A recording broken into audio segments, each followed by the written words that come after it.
Okay, it's quiet now. Everything, please do it quietly. Thank you.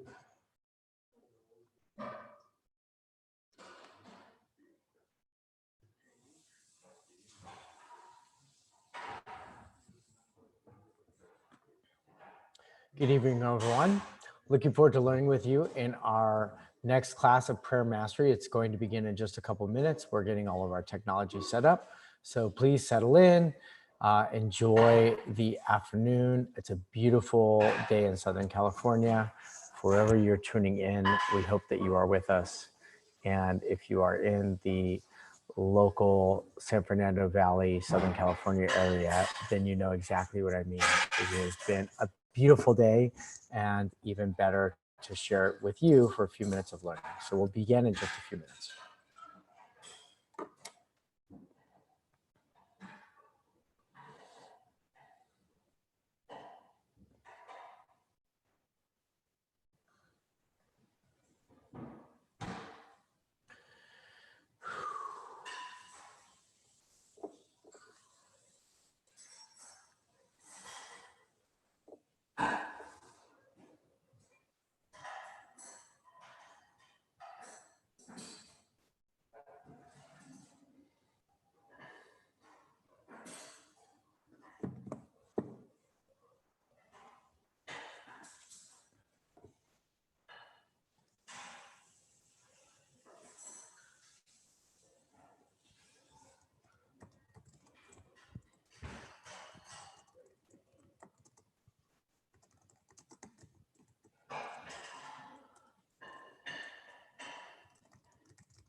Whoops.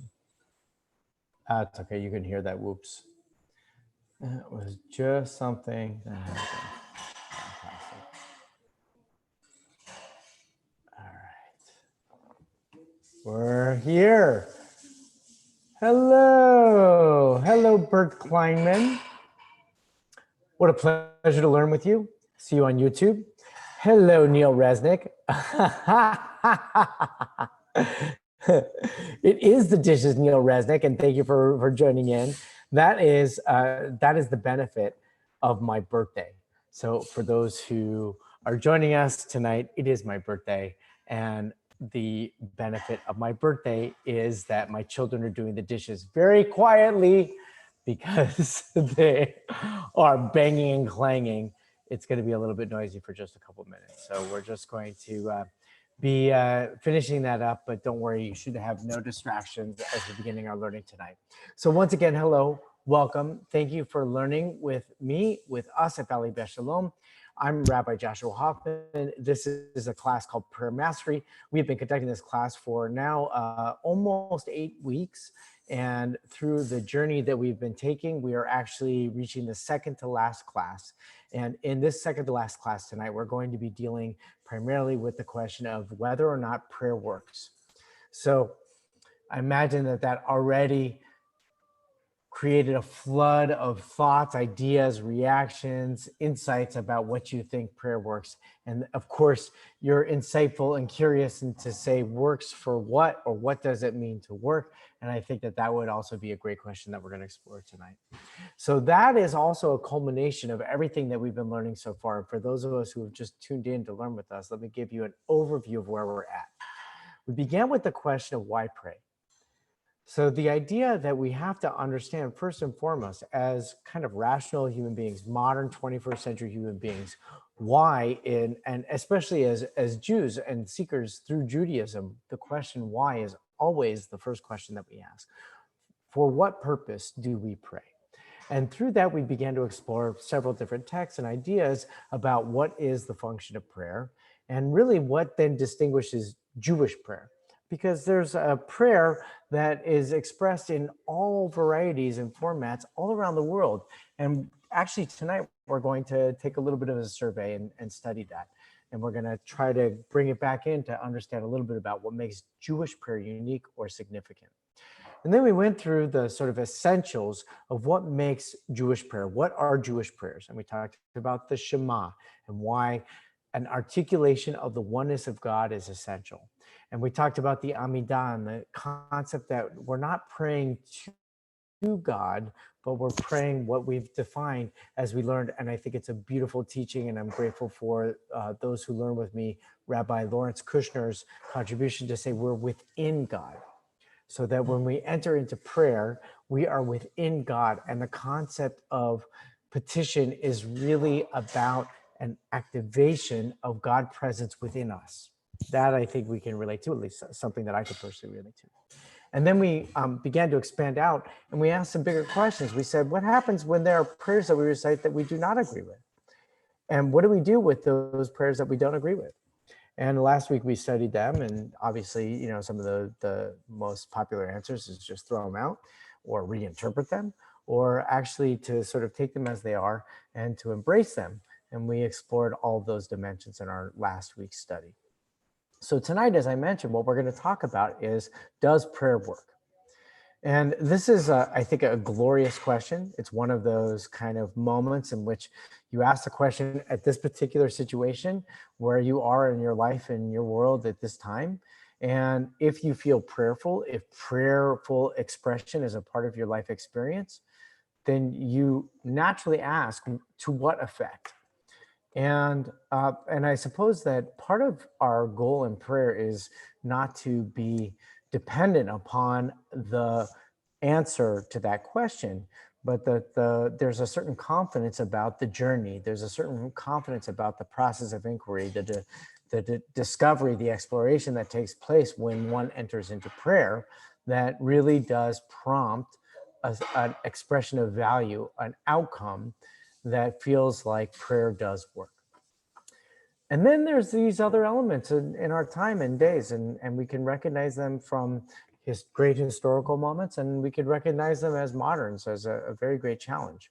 That prayer, as they're constructed, at least in the traditional Jewish prayer book, but even the whole idea of some kind of formalistic articulation of an idea that is perhaps connected to a certain understanding of a higher power or authority or a presence, that our understanding, our individual, our unique understanding of that is not resonant with those words.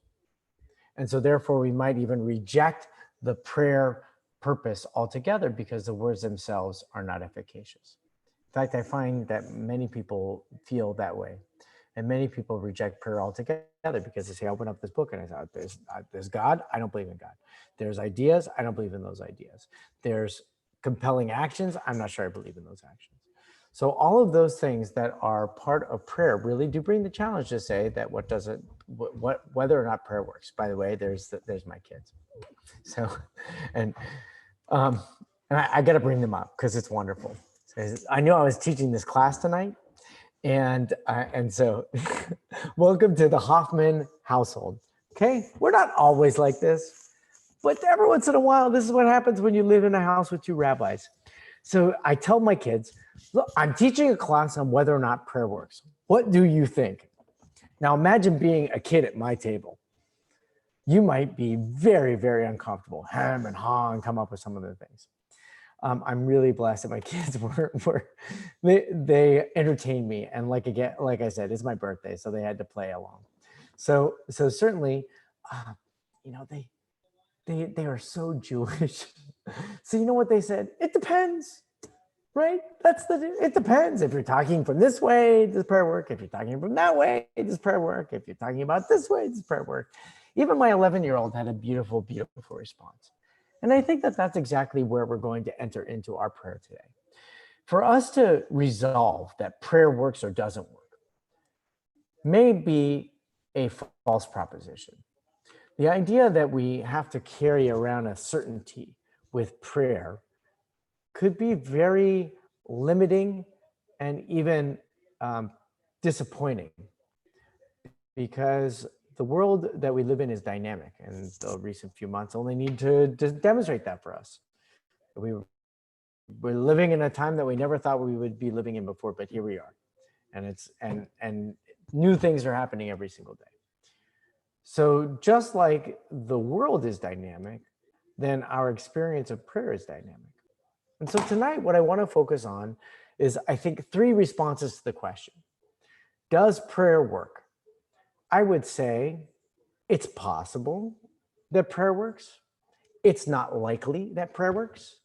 And I hope so that prayer works. Those are my 3 main headings for the next 40 minutes or so, and we'll explore them through some of our traditional texts. So let me share our screen. Let me share the text that we're going to be learning together. You can see yourselves on beautiful Facebook. And as we're beginning to share the text, thank you for all of my wonderful birthday wishes. So happy. Thank you. And Neil, I hope you're still with me. Don't you realize that the dishes stopped? It's fantastic. Okay, so here we go. All right.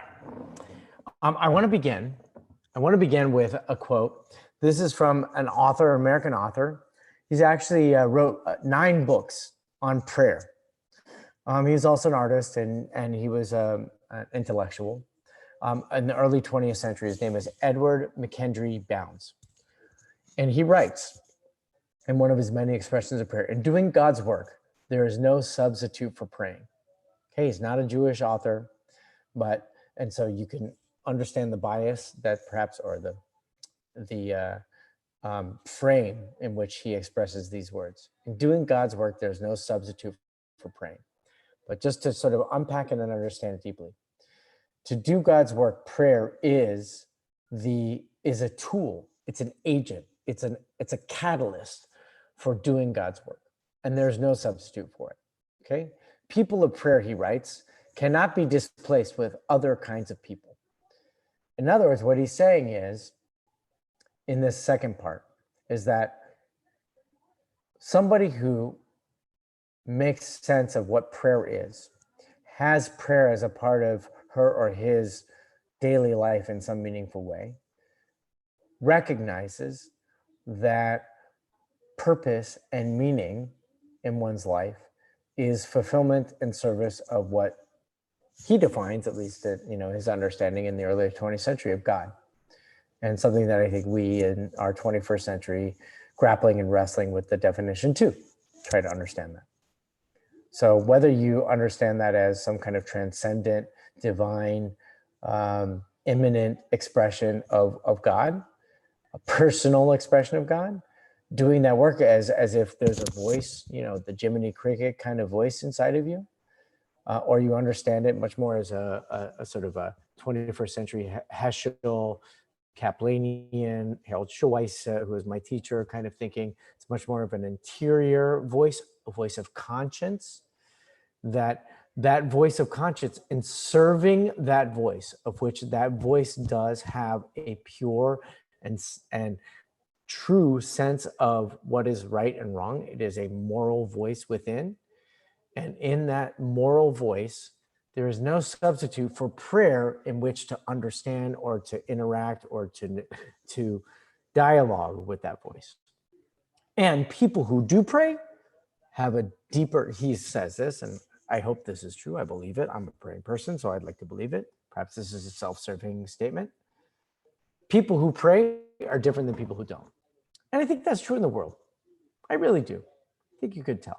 Doesn't mean that people who aren't prayerful, or people who don't have a sense of, if you will, secular spirituality, a sense of kind of like awe and wonder in the presence of living, but may identify themselves as what you would call atheist or completely godless identifying people.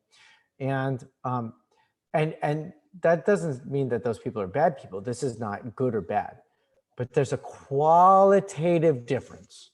The qualitative difference about a person who is engaged in prayer is something that is deeply discernible. And here in the mind of McKendry Bounds, and by the way, E.M. Bounds is maybe as he's more well popularly known, is that quality cannot be substituted. Okay, so far so good? So far so good? Wonderful. Let's deal with our 3 questions. Is it possible? It's possible. Does prayer work? It's possible. Does prayer work? It's not likely. And does prayer work? I hope so. So let's deal with it. It's possible. This is a beautiful text, and I love to share rabbinic wisdom in the course of this study. There are so many beautiful, deeply thoughtful expressions of what prayer is and the question of whether it works or not. And it's a whole discipline. It's a whole philosophy. This is part of the rabbinic tradition, and it's a great story about Rabbi Yehuda HaNasi. So historically, Rabbi Yehuda HaNasi is the great codifier of the Mishnah. He was the preeminent scholar of his generation.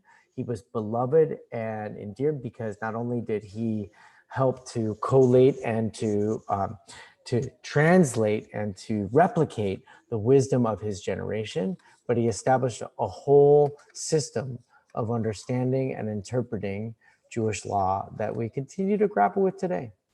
That's how powerful Rabbi Yehuda HaNasi was, and he was beloved in his lifetime. So here's what it says. It's related that on the day Rabbi Yehuda HaNasi died, okay, the sages decreed a fast and begged for divine mercy so that he would not die. So on the day that Rabbi Yehuda HaNasi is dying, all of his disciples, the sages as they're called, they fasted and they begged for God's mercy. They were praying to God that he would not die. And they said, anyone who says that Rabbi Yehuda HaNasi has died will be stabbed with a sword. Oh my God. Talk about severe prayer, right? If you even deny the fact that Rabbi Yehuda HaNasi is not dying, he's not dead yet. And we're going to pray to keep him alive because we want him. He is so precious to us. We want him to live, presumably forever. The maidservant of Rabbi Yehuda HaNasi ascended to the roof and said, the upper realms are requesting the presence of Yehuda HaNasi. In other words, he's dying, right? He's going to be with God. He's going to the world to come, the upper realms. And the lower realms, that is our world, Olam Hazeh, are requesting the presence of Rabbi Yehuda HaNasi. May it be the will of God that the lower worlds should impose their will upon the upper worlds. So the maidservant is on board, right? One, because she knows that if she didn't do that, she would be stabbed by the sages if they hurt her. The other thing is that she's the maidservant, right? I mean, she's in a relationship with Rabbi Yehuda HaNasi. She's probably been with her lifetime. Of course, she's emotionally connected to him. Of course, she's going to pray for his healing and his strength and his mercy and the mercy of God upon him. However, when she saw how many times he would enter the bathroom and remove his tefillin, phylacteries, and then exit and put them back on, and how he was suffering with his intestinal disease, she said, may it be the will of God that the upper worlds should impose their will upon the lower worlds. Oh, what a beautiful text, people. We don't want the people that we love to suffer. And Rabbi Yehuda HaNasi wanted to live, but his quality of living, his quality of being was so limited that the maidservant saw that his life, the impact of his life, the ability for him to accomplish the things that were the most important to him were so severely limited that she changes her prayer. And may it be the will that the upper worlds should impose their will upon the lower worlds. In other words, may the soul of Rabbi Yehuda HaNasi be taken, presumably in love. And the sages, meanwhile, would not be silent. They would not refrain from begging for mercy so that Rabbi Yehuda HaNasi would not die. Right? The power of prayer is such that people were praying to keep this man alive, and because their prayers were heard upon high, their prayers were being heard. But all the while, what was the consequence? This man who was alive was suffering. Their prayer was causing him to suffer, at least in the mind of the maidservant. You see the problem? So let's look what happened. So she took a jug and threw it from the roof to the ground. Due to the sudden noise, the sages were momentarily silent and refrained from begging for mercy so that Rabbi Yehuda HaNasi died. Okay? If you haven't studied this text before, boy, is it powerful because it gets you right in the kishkas. And anybody who's experienced loss and has been present in the loss of a loved one, you can perhaps relate similar experiences. Similar experiences of your presence with loved ones and you exit the room, or you say your goodbye and you go home because you live in a different city or a different part. And the moment that you leave, they're gone. Or similarly, like the people that you love will hold on until you're there. And then once you're there, they feel a sense of comfort and release. That's what's happening here. They are momentarily distracted by the drop jug caused by the woman who literally threw it with this express purpose of causing the sages to stop praying so that the man could go to rest peacefully. So then Rabbi Yonah Nasi died, okay? Which, by the way, is an old man. I hate to say it, but he was 119 years old, 11 months, and 29 days. He was going to live to be 120, okay? The sages said to Bar Kapara, who's one of the rabbis of the generation, go and ascertain the condition of Rabbi Yonah Nasi. He went and found that Rabbi Yonah Nasi had died, okay? So the sages stop for a moment. They say, what was that? And then they go back to prayer. And as they go back to prayer, they don't know that Rabbi Yonah Nasi has died. But then they send one of their own and they say, go find out what happens. And they're praying and they're begging for mercy. And then as soon as he comes back and he says that they died, this is what they do. He tore his clothing and reversed them so that the tear would be behind and not be noticed. When he returned to the sages, he opened his remarks and said, the angels, Arelim, and righteous mortals, Mitsukim, both clutched the sacred ark. The angels triumphed the righteous, and the sacred ark was captured. They said to him, has he died? He said to them, you have said it, and I did not say it, as it has been decided that no one should say that he died. This is a beautiful, beautiful twist. It's a little bit complicated, okay? So Rabbi Bar Kapara goes to find out that Rabbi Yonah Nasi died, but he wants to go back to the sages who have been praying and praying for the mercy of Rabbi Yonah Nasi. And they've even said anybody who said that he died is going to be stabbed with a sword. Remember that? So the Bar Kapara guy comes back. He turns his clothes out because he did the right thing. As soon as he witnessed death, he tore it. And then as he put his clothes back on, he went and he said, look, I want you to see me. I went and I saw, but what I saw was a wrestling with angels. And the angels were fighting and the angels succeeded. It wasn't me. I didn't say he died. All I said was the angels succeeded. And they understood that that meant that Rabbi Yonah Nasi had died. So what do we learn from this? Okay. Beautiful text. What do we learn from this? We learn that prayer works, right? The sages are there, and the sages are begging for mercy on behalf of their beloved teacher, Rabbi Yonah Nasi. And as long as they keep praying, he's still alive. And he continues to live. The presumption is that this is for many days, even though our text, if you read the text, you'll know this is a series of episodes that are about the death of Rabbi Yonah Nasi. And it is this impression that we get that the sages are the ones who are keeping him alive with their prayer. Prayer works. And while tonight we're not going to spend too much time going into the neuroscience or into the sociology or into the sort of tremendous research that has been developed over the years, I don't even know if it has a field, in which there are studies that say that people who have others praying for them in blind studies, double blind studies, meaning that like nobody, the person who is ill doesn't know they have people praying for them, and the people that are praying don't know exactly who they are praying for. But that idea that they're praying for the healing of, some entity has been proven to have a difference. Research, right? Scientific evidence that says that even a circle of loved ones who pray for somebody that they know about and they care about and they're concerned about really does make a difference. And in our communities, that's exactly what we do.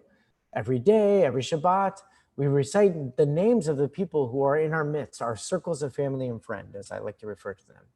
These people who are in need of healing of body and of mind and of soul, and have our affection and our concern. It's more than belief, that there are demonstrable effects, and it's a bilateral effect, right? The idea that you know that somebody's praying for you actually does have physiological benefit. And the idea that you're praying for somebody also has physiological benefit for you.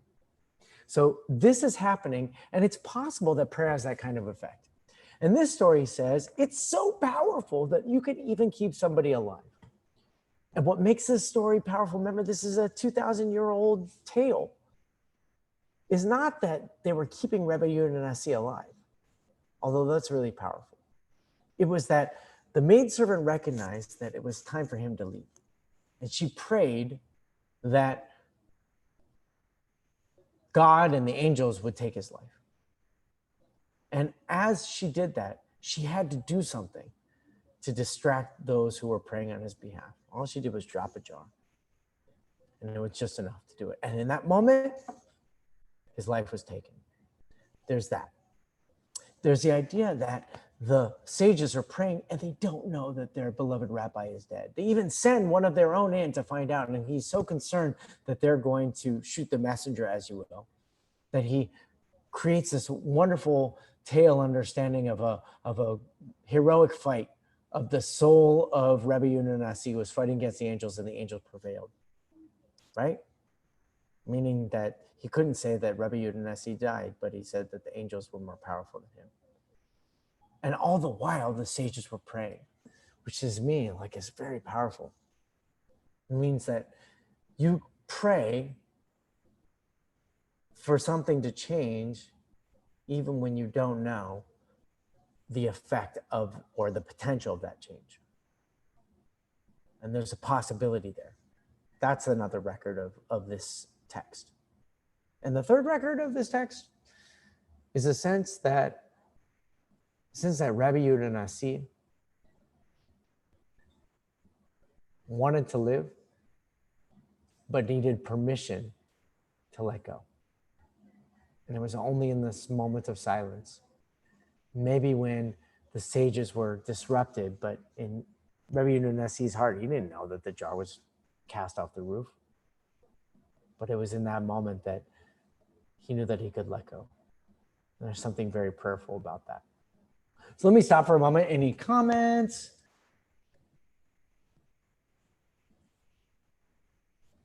Thank you, Suzanne. Suzanne says, look, there's a reality here. So, and she says the sages were not very sage.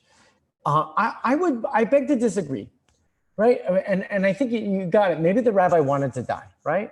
So there is something beautiful, and often this text is it's brought up and spoken about when we talk about right to life questions and whether we allow a person to die with dignity or we try to preserve life at all costs. And this is a beautiful sort of message of saying that there's a limit. Who determines the limit is what makes this such a powerful conversation. The sages did not feel like they were empowered to do that. Here we are in the 21st century, and we have more medical technology, skill, capacity to extend life than ever before. And we are constantly grappling with the question of quality of life and dignity of the person who is suffering, and what are our decisions that need to make. And that is the response of the modern day sage, is how to make that decision. And it's not an easy one. So I appreciate that you said it, and I appreciate that you contributed there. Okay, let's go back into our text. Ready? This is wonderful stuff. Now,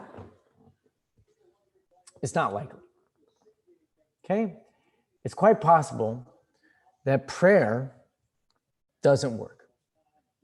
And then you would say, Rabbi, are you kidding me?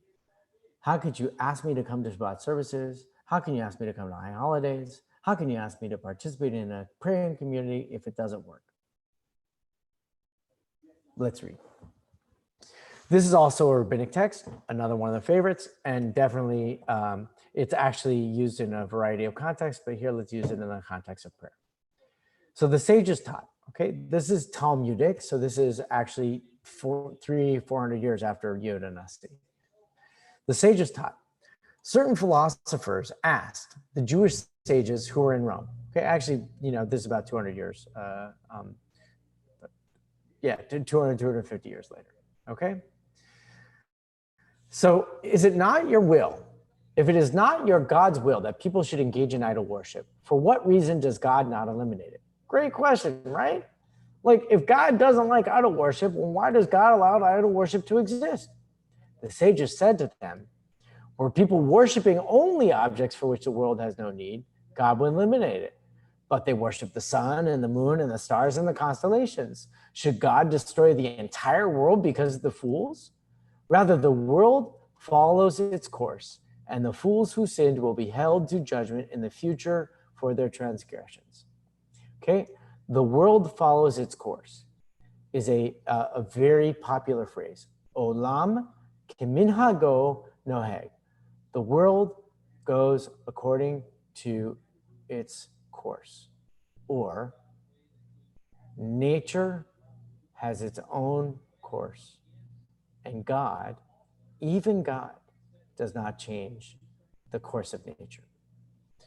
Okay, God could, I suppose, but that's not what we know. So this first paragraph simply says, right, that the philosophers are saying, like, look, you're so smart, you Jews, right? And your God says, thou shalt not commit idolatry. I think it's like, one of your top 10, right? And so if God says don't do it, then why doesn't God get rid of it?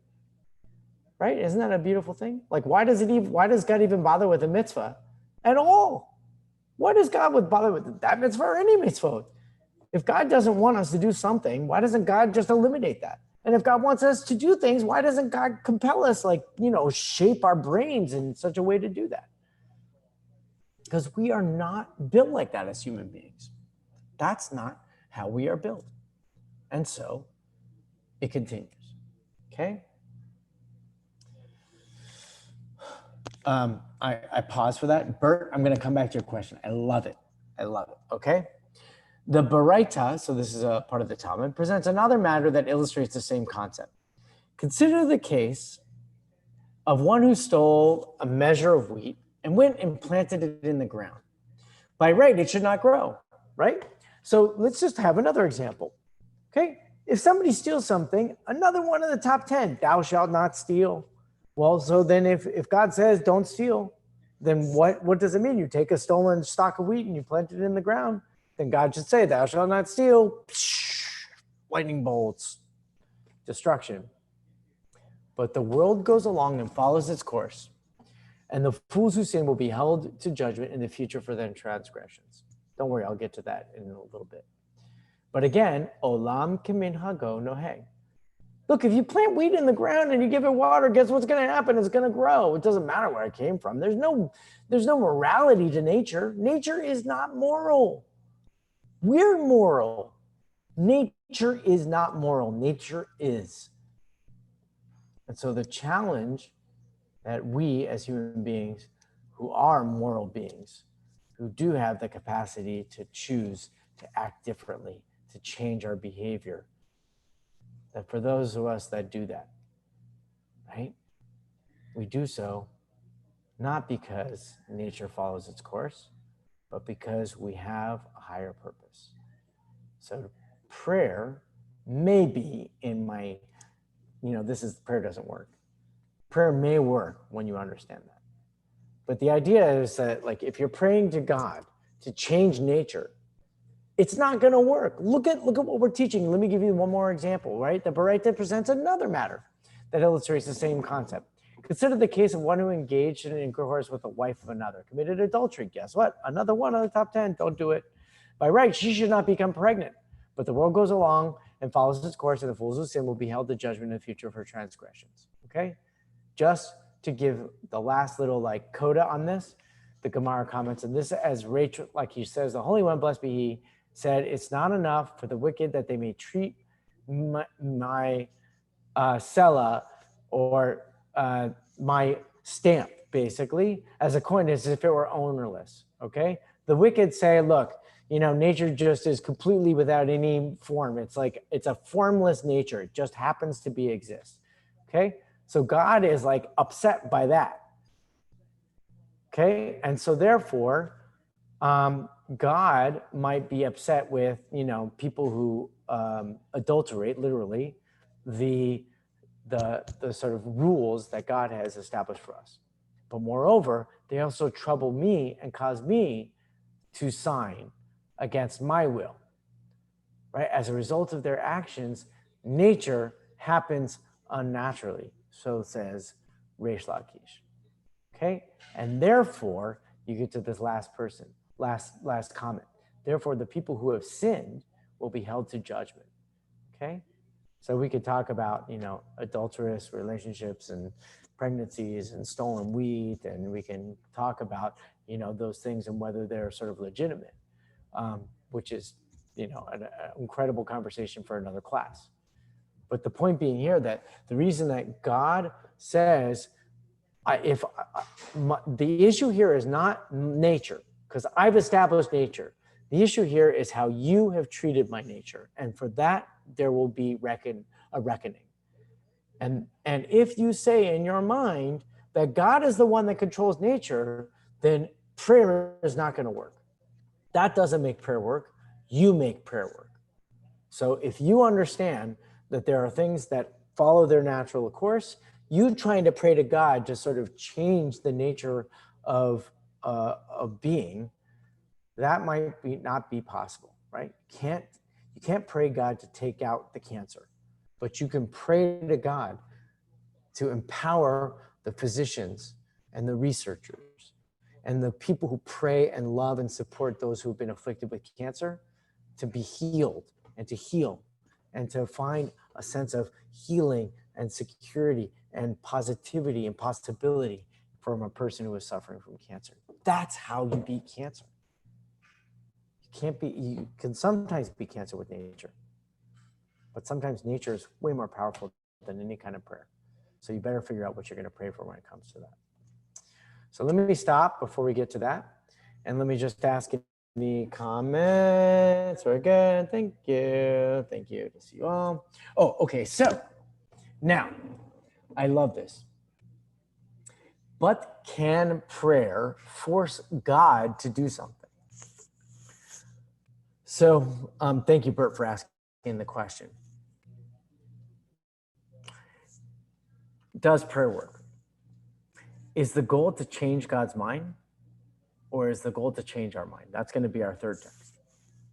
If the goal is to change God's mind, what does it mean to change God's mind? If God is capricious and is subject to jealousy and rage and sensitivity, sentimentality, all of these things that are very human emotions, then absolutely, I'm sure that we could say that God could be changed as well, because if God could be persuaded, we have a wonderful example. God wants to destroy Bnei Yisrael because they sin against the golden calf. And then Moshe intercedes on their behalf and says, how could you do that? How could you? And guess what? God says, all right, I see your way and I'm going to change. Okay? And I'm not going to destroy it. Great lesson for us to discuss a little bit later. But for the purposes of prayer, we ask ourselves, what does it mean to pray in such a way to change God's mind? We have to be worthy of it, I would assume. I assume that, if you want God's mind to change, then you have to demonstrate the capacity for God to make a change that would enable you to respond appropriately.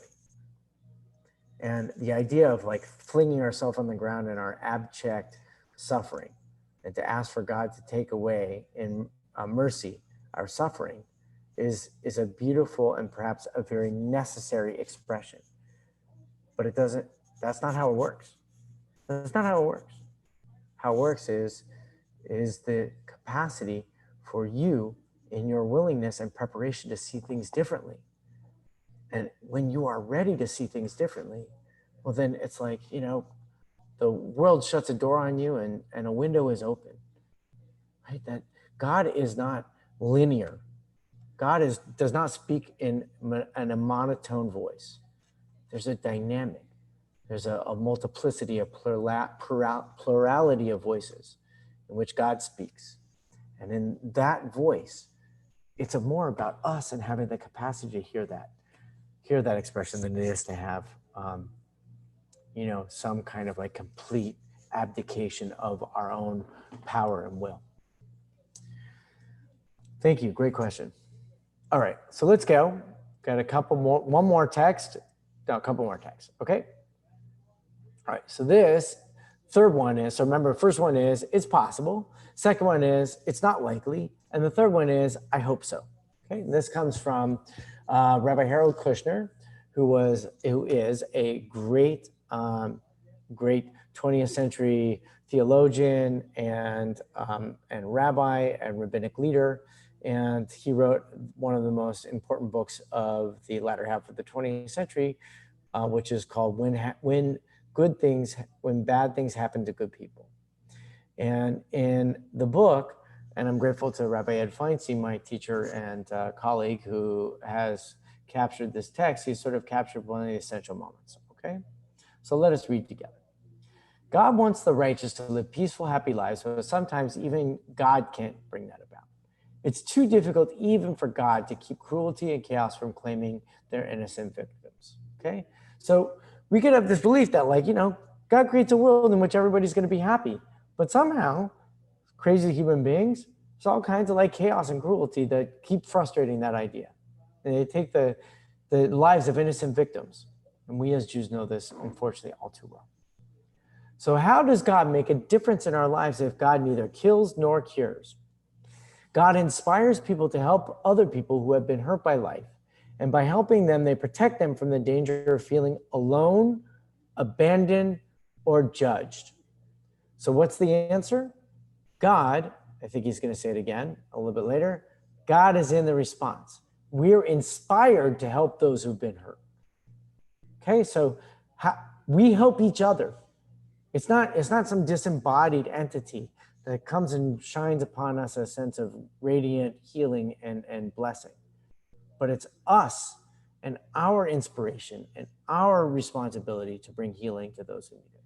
And we do so without a sense of judgment or a sense of solitude or isolation. God makes some people want to become doctors and nurses, to spend days and nights of their self-sacrificing concern with an intensity for which not many can compensate, in the effort to sustain life and alleviate that pain.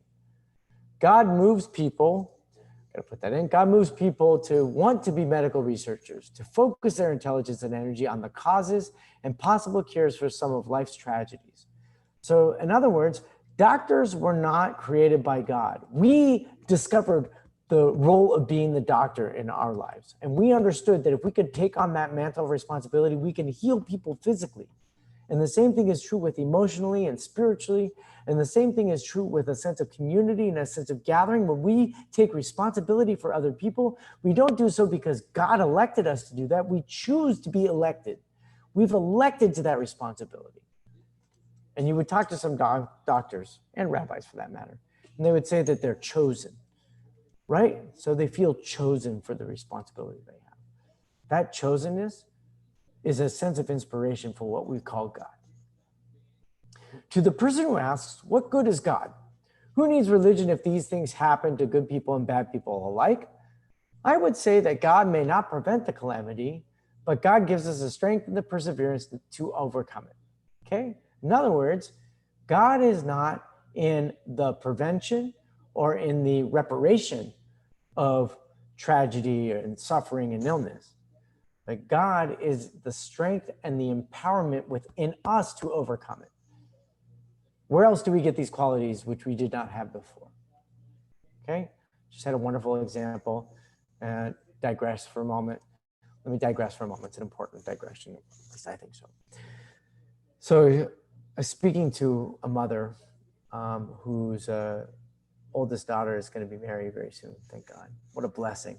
Right? What a wonderful opportunity to have a conversation. She asked me for advice. And I'm grateful that she asked me for advice. I first said, good luck. I don't think that that's very good advice, but okay, it was a joke. And then I tried to share with her this idea that when she had her first child, she thought she couldn't love another being as much as she loved that one. She's blessed with 3 children. And then there was another one, her second child. And where she thought that her love was limited just to that one that she created, her love was expanded even double, maybe tripled. Right? It was exponential to even further the next one, her third child, right? The delight. Her experience of love only grew and expanded. We have an infinite capacity to love in our humanity. And because we have that infinite capacity, now I turned to her and I said, you love that young man that's coming into your family. You didn't think you could love anyone more. You love that man. Make heart grow for that love. The same thing is true with prayer. The same thing is true with healing. When you think about what it means to find God's presence, it is in the expansion of the self. It is in the grand discovery that you are a part of something much bigger than yourself. And we need to speak in language constantly that helps us expand into something bigger. What a horrible world it would be if we reached the limit of that expansion. Actually, it might be beautiful, but I'll tell you that the possibility for that is light years, generations away. The quest to continually expand ourselves, to grow our love by bringing new life into the world, or sharing life in friendship and partnership with others, growing our love by continually bringing people into our lives and embracing their being and helping us see that we are better people for being in relationship with them. And then knowing when they are suffering, it is our responsibility to help alleviate that suffering, whether that's with a plate of food or with a warm blanket or with a very caring ear. Whatever those things are, that's what prayer is all about. So I hope so. I hope that when you enter into prayer, you feel like you can do that. So let's just finish what Rabbi Kushner says, right? The flood that devastates a town is not an act of God, even though insurance companies find it useful to call it that. But the efforts people make to save lives, risking their own lives for a person who might be a total stranger to them, and the determination to rebuild their community after the floodwaters have receded do qualify as acts of God. When a person is dying of cancer, I do not hold God responsible for the cancer or for the pain he feels. They have other causes. But I have seen God give such people the strength to take each day as it comes, be grateful for a day full of sunshine, or for one in which they are relatively free of pain. When people who are never particularly strong become strong in the face of adversity, when people who tended to think only of themselves become unselfish and heroic in an emergency, I have to ask myself where they got these qualities which they would freely admit they did not have before. My answer is that this is one of the ways in which God helps us when we suffer beyond the limits of our own strength. And I would bring it back to our conversation and say, that is what you do when you're in prayer. You ask for the capacity to be that extraordinary human being that you are capable of being. And that heroic quality that is just pregnant, waiting to be born within you and to be shared with the world is inspired and moved by the words of prayer. That's how prayer works. Now you may ask, I'm going to open up the book and it says all these things, Melech kol haaretz, and it says, you know, if we follow the mitzvot, then God is going to give us all of these blessings. And if God doesn't, then there's going to be punishment. All of these things are theologically challenging. They're difficult. And as we dealt with in class last week, it's not that every single word has total value. It's upon us. We are compelled to continually interpret and reinterpret. We have that permission, as our sages have taught us throughout the generations, and we have that responsibility as our modern thinkers of prayer have also inspired within us. And I think that's the same kind of challenge that we have for all of us. Let me stop for a second. Any comments? Dear Louise Spitzer, we have wonderful Mazel Tov to share with the entire world who's participating in this class. Mazel Tov, your granddaughter Talia has given birth to a beautiful baby girl. Mazel Tov, great grandma Louise. Mazel Tov to you. Thank you for sharing that. Any questions, any comments, any counter sermons to anything? I hope you've been enjoying it. Yes, thumbs up. Send me like some of those hearts and some of those thumbs up if you're liking what you're hearing.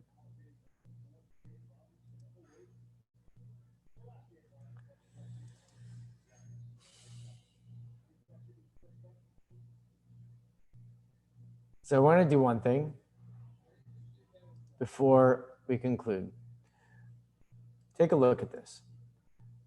This comes from the Pew Research Center on Religious Life.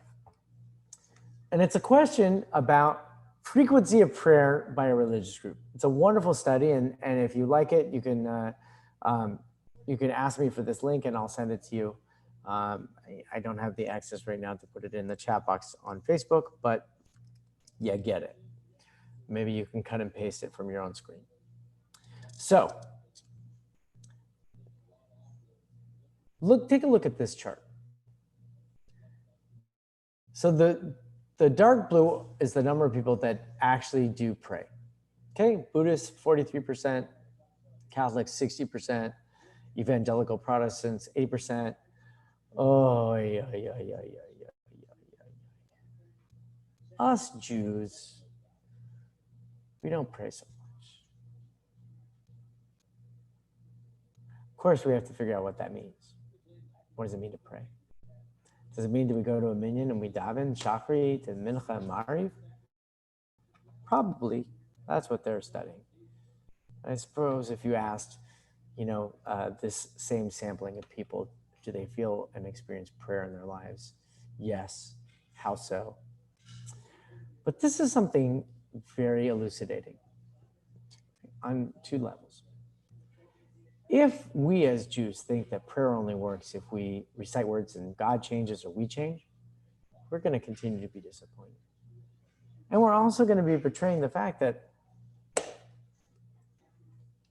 we could be like the sages who pray the words and keep things alive. Or we could be like the maidservant who sees the bigger picture and drops the jug to distract us just for a moment so that we can be focused on the real purpose of prayer. Or we can be great champions of the texts of our rabbinic tradition that says nature follows its own course, but we don't follow nature's course. We follow a course which builds and constructs, heals and creates, gives birth anew. Because we have that capacity, our prayer gives us that guidance and direction to that.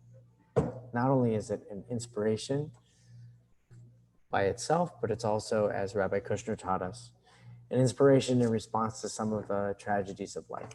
And if you haven't read the book, you should read the book because he has a beautiful, beautiful analogy about how responding to tragedy does identify a true meaning of prayer.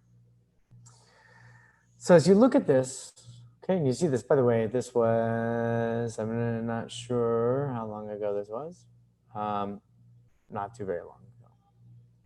I want to conclude, though, for this evening with Rabbi Nachman of Bratslav. Taught him before, and I think he's sort of, he wrote a great story, a beautiful story called The Master of Prayer. And I've had the privilege of teaching that, The Master of Prayer. It's an allegory, but it's and it's not about prayer itself, but it's about the Master of Prayer and his ability to save the entire world. So it is. So he writes here in his Conversations, pray with great strength, putting all your power into the words of your prayers. You must force yourself to pray. Some people say that a person should not force himself to pray, but the opposite is true. You must force yourself to put all your strength into your prayers. True devotion is to bind the thought to the word, focusing your mind on the words of the prayer by listening and paying careful attention to what you are saying. This way, your inner power will enter into your prayers automatically. All your inner power waits for the moment when it is drawn into words of holiness. Okay? Force yourself to pray because your inner power will kick in and respond, says Rabbi Nachman of Bratslav. And when you focus your thoughts on what you are saying, this power rushes forth into the words. Okay, that's what happens when you are praying with kavanah, intentionally. Simply pay attention to the words and your inner power will enter your prayers without you having to force it. In other words, he says, you got to force yourself to get started, but once you realize that you are saying what you mean and meaning what you say, why then it's not being forced at all. And that is a powerful experience. And just think about it in your life, right? Think about it when the sort of, experience of being. Negatively, sometimes it happens with impulse by expressing anger or jealousy or rage or a sense of disappointment and sadness or self-centeredness and absorption, all of those things, okay? We feel that being, we don't think about it. We don't force ourselves to feel that way. We feel that way and we're responding to it. And feel about all those times when you perhaps force yourself getting up and sort of doing good in the world when you didn't want to, right? Doing the right thing when it just felt for a moment like a twinge that you didn't think it was the right thing. And then recognize your feeling after you did it, the process of doing it and the after you did it. More often than not, I would presume almost entirely, the times that you behave this way, it's not being forced at all. It's actually kind of a natural, powerful way of being. That's how prayer works, as we've said tonight. It's holding these three all kind of like in a juggle. It's likely that prayer works. We have to make sure that we're praying for the right things. It's not likely that prayer works, meaning that whatever we say, if it doesn't compel us to act and behave in a way that will resolve the conflict that exists within us, it's not on God, it's on us. It's not a failure of prayer. It's a failure of our ability to make that prayer effective. And finally, if we can't hope about our response having a capacity to make the world a little bit more compassionate, a little bit more kind and gentle in the world, then we really do give up hope. That is the definition of hope. That tomorrow is a day in which our kindness and our generosity and our compassion can change the world for better. And as Rabbi Nachman leaves us, we pray with all our might when those moments happen, even when we have to force ourselves to do that. But once you enter into that moment in which you are doing the acts of compassion or kindness or consideration and taking responsibility in whichever way it manifests, it ceases to become an act of force, a forceful act, and it really becomes a sense of duty, a sense of fulfillment of your responsibility, a sense of devotion and celebration of your performing of God's work. Right? It's the one that makes you different from the person who doesn't pray altogether. And if you believe in doing the service of God, you can't do that without prayer. So as we conclude tonight, that's something that I want you to hold on to. Hold on to that for the next week, because we're going to come back to the last class of this series and we'll talk about what's next. Next week, I hope next week, will be why pray. So we're going to bring all this back together and we're going to culminate our understanding of why prayer, and we're going to leave us in our direction now towards the high holidays and how that moment in which we're going to be expressing our devotion as a community, a collective, perhaps even the Jewish world around, that we'll be able to pray together. So any other comments? Thank you very much. God is waiting to be disclosed, to be admitted into our lives. Our task is to open our souls to God, to let God and to let God again enter in our deeds. Yeah, beautiful. Thank you. Contribution of Abraham Joshua Heschel that says it's not like it's one of the great Hasidic masters, Rabbi Menachem Mendel of Kotsk, who says, "Where do you find God?" And his response is, "Wherever you let God in." Right? God is wherever you make space for God to exist. Thank you very much, Bert. Thank you, Suzanne. We've got some words to share. Linda, thank you for participating. And everyone who's contributed on Facebook and on YouTube. And we hope that you enjoy the opening day of baseball. The Dodger game is on. Mookie Betts, the fantastic, now $380 million player, is just getting thrown out as the Dodgers are down 1-0. That's my second career. In case you're wondering what's going to happen next, I'm going to make calls for the Los Angeles Dodgers. Have a good week, everybody. Thank you so much for participating.